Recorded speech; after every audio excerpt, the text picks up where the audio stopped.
एक बेटी का दर्द भरा भजन है। बेटी अपने पिता से पूछती है कि तुम्हें मेरी याद आती है या नहीं। सच्ची बात पूछती हूँ, बताओ न पापा जी। सच बात पूछती हूँ, बताओ न बाबूजी। क्या याद मेरी आती नहीं, क्या याद मेरी आती नहीं।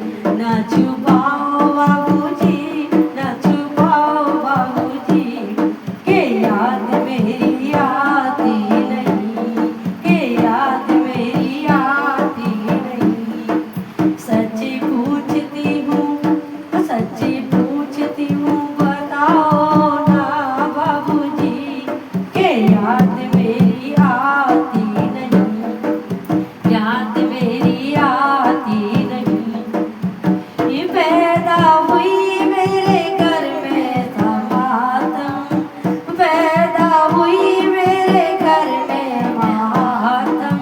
सा छा गया था, सा छा गया था। पापा मेरे लिए कुछ थे, मुझे मान बताया। पापा मेरे कुछ थे, मुझे माँ ने बताया। ले ले के नाम, ओ ले ले के